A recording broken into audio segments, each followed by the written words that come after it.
Chiefs Kingdom, Noah Gray here, tight end for the Kansas City Chiefs. Make sure you like, share, and subscribe to Josh's channel and check out showmefootball.com for more.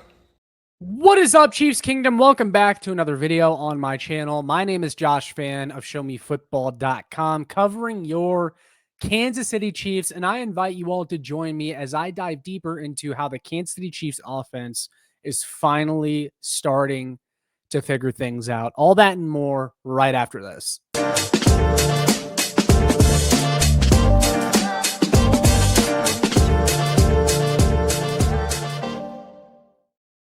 Ladies and gentlemen of the Chiefs Kingdom, welcome back to another video here on Show Me Football. Before we get into today's video topic, I kindly ask you all to please like, share, and subscribe, and also hit that notification bell, as that really helps me out. But that will get more Kansas City Chiefs fans to find this and will continue to help me bringing elite Kansas City Chiefs content to you all. So without further ado, let's get into today's video topic. So I wanted to take a chance really just to marvel at the Kansas City Chiefs offensive performance versus the Baltimore Ravens after scoring 37 points in that game, a number that we have not seen them hit for a very long time now until this past weekend. And I talked a lot about this in my post game, but this video is going to be more for you guys that maybe didn't catch my post game, or maybe you don't like the longer form videos, and that's totally okay. But man, it was nice to see this offense for once lay waste to a mediocre defense. And I already know that a lot of people after that game, you know, the tone has already shifted from what a great performance by the Kansas City Chiefs to now, well, the Ravens were really beat up. They had a lot of injuries. You know, they're missing key pieces. They were one of the worst defenses in the league coming into the game. And all that's true. But guess what, guys? The Kansas City Chiefs are also dealing with injuries of their own. This offense is nowhere close to full strength right now.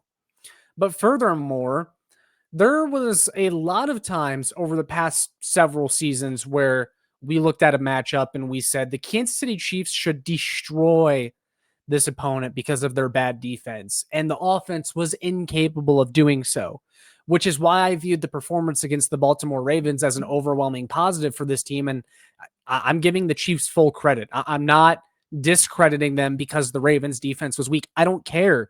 This was an offense that needed a game like that versus a bad defense in order to show any sort of progress. And they did that. But I wanted to talk more specifically also about what the Kansas City Chiefs did in that game in order to find success. And look, a lot of it's a pretty simple answer. It's based on health and getting key pieces back to this offense. The Kansas City Chiefs were able to get Xavier Worthy back in that game, and you felt his presence immediately. He was a big factor in the receiving game. He was a big factor in the rushing game. He was the team's leading rusher against the Baltimore Ravens. Now, more on that in a minute, because there's something that I want to say about that I actually forgot to say in my post-game show. But still, it's good to get one of your key pieces back and seeing the impact that he has on the offense. But more importantly, he also opens things up for other guys. I think you see how much the Kansas City Chiefs game plan on offense was hindered in the first few weeks without Xavier Worthy. We all knew Rashee Rice was going to miss some time, so I don't really use that as much of an excuse as I would Xavier Worthy in his absence, because Kelce took him out, you know, just a couple plays into that Los Angeles Chargers game in week 1. And I think that game plan was largely centered around Xavier Worthy. And once he went down, it just kind of changed things. But the Chiefs and the coaching staff all summer long talked about how the deep ball's coming back and they worked on it. And this offense, you know, looks really good. And it looked good in preseason as well when they had the ones out there. So it was very jarring to see the same offense go out there and just look completely helpless in the first few weeks of the season. But the answer is very simple in this situation. The Chiefs are getting pieces back on offense that they didn't have before, and that's helping them out, right? Because look, if you were any NFL team, if you take away their top 2 or 3 options on offense, they're probably going to suck on offense. That's just how it is. But another thing that I think is really big about getting Xavier Worthy back is that he opens things up for other guys. Patrick Mahomes went to 9 different receivers in that game on Sunday, I believe. And you just saw how much more efficient and effective this offense was, having so many options out there and seeing Travis Kelce more in a reserve role. You know, it seems like so much over the past 2 years, Travis Kelce has unfairly been asked to consistently be this team's number one option. And it just has made him a less effective player. But look at the way he came up big against the Baltimore Ravens. He was able to just be Travis Kelce. They didn't have to force feed him. You'd almost forget that he's on the field sometimes, and then Mahomes would go off script to Kelce, and you're like, oh wow, they can still do that. That's cool to know.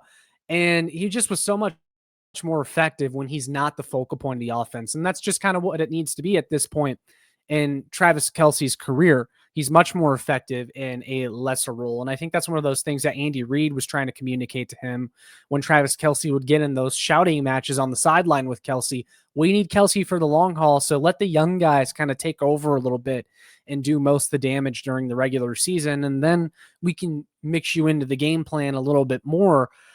But Hollywood Brown, I thought, was really good against the Baltimore Ravens, his former team. He wanted to go out there and have a good game. Tyquan Thornton, I believe he only had one catch, but it was a touch. And I made that video a couple weeks ago, or actually, no, it was last week, I think, where I said Tyquan Thornton, he might be the Chiefs' most dangerous weapon, not because he's going to have the biggest numbers by season's end, but because you're going to feel his impact more in the snaps that he does play when he's in more of a reserve role to the starters at wide receiver, because the plays that he does make when he makes them, because the defense is going to be focused on guys like Xavier Worthy, Travis Kelce, Rashee Rice, they're going to kind of forget about Tyquan Thornton. Then he's going to, boom, come in there and get you a big explosive play just like he did on Sunday. And I think the Kansas City Chiefs are starting to realize that as well. Now, there's a couple more notes that I want to hit on as far as the Kansas City Chiefs continuing to improve on offense. But before I get into that, I do want to show you all a message from our partners on this channel. So without further ado, let's go ahead and check that out. Wanted to take a moment to shout out our partners on this channel over at W Energy. Guys, if you have not heard of W Energy, you're absolutely missing out right now. If you're someone like me that needs that jolt of energy when you first wake up in the morning, or when you're trying to take on a big task for the day, such as working out, or maybe trying to complete a project for school, anything like that, W is an essential. I'm someone that unfortunately has gotten into the bad habit of drinking a lot of caffeinated energy drinks filled with sugar or artificial sweeteners or flavors, but I'm trying to curb that now by using W Energy, which is a much better alternative. W is a powered energy drink that replaces other inferior caffeine beverages. It contains zero harmful chemicals, zero fillers, zero artificial colors or dyes, and no proprietary blends. The star of the show is their coffee fruit extract, which helps you focus without the jitter or the crash of other energy drinks or caffeinated drinks out on the market. And they just sent me their Japanese yuzu flavor that I've been drinking recently. It is absolutely fantastic. One of the better tasting energy drinks that I've ever had. And I'm going to continue to use it and check out some of their other flavors as well. I encourage you all to do the same. And luckily for you, you can use my promo code SHOWMEFB by clicking the link down below and putting that promo code in when you go to checkout. And you can get an additional 10% off. Stop drinking those unhealthy energy drinks and start drinking W Energy instead. Go check out their stuff. They're going to be partnered with me all football season long. Go and check them out. So yeah, guys, definitely go ahead and take advantage of that sale going on right now. Use the link down in the description to get 10% off. Go and get your W. Tastes absolutely awesome. But back to the video topic. So another key point I wanted to hit on for this Kansas City Chiefs offense and why I think we can expect to see more of what we saw on Sunday going forward is I think they're starting to embrace the young guys on this football team. The very one in particular, and you can see him in the bottom right-hand corner of the screen, is Brashard Smith, the running back, who didn't have a huge game by the box score numbers, but you saw him get mixed in a little bit more this week, and you see the juice that he provides and how he's able to turn a dump off into a 10 or a 15-yard gain, and how he threatens just enough that it may be able to open the passing offense up just a little bit more.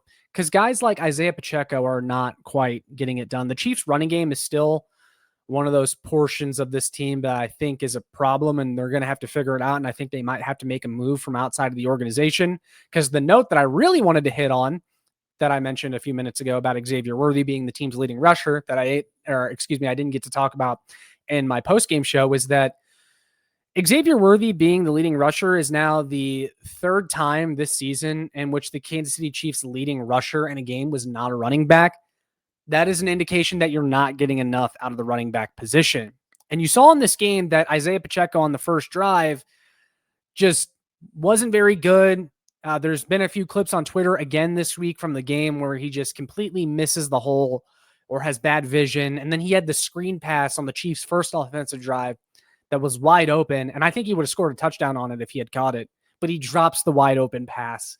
And that just summarizes how things have been with Isaiah Pacheco for the last couple of years, really, is he's just not getting it done. The Chiefs need a bigger threat at the running back position. And while I have liked what I've seen out of Rashard Smith, I think the Kansas City Chiefs need to utilize him in more ways. And I also think you probably still need to add a veteran running back from outside the organization that can really take this offense to the next level, because they're right there. And I think the Kansas City Chiefs are showing that they understand what needs to happen at the running back position by giving Rashard Smith more snaps.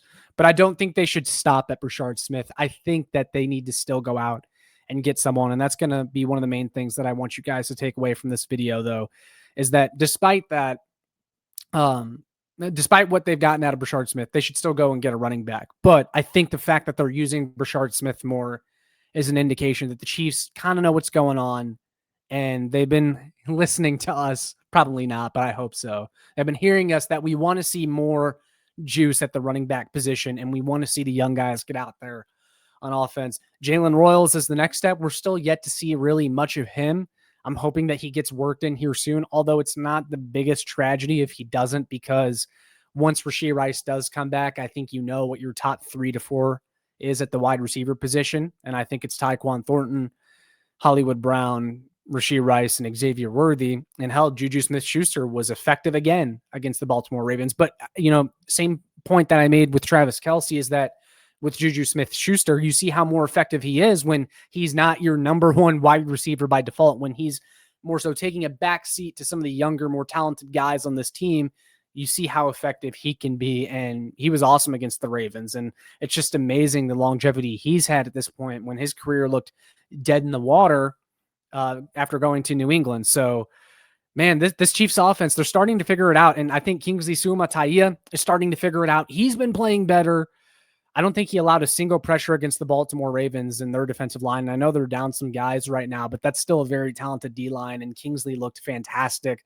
Josh Simmons did get beat once, but I think, if I told you at the beginning of the year this is the kind of play we'd get so far out of Josh Simmons, I think everyone would take that. I think he's going to continue to get better.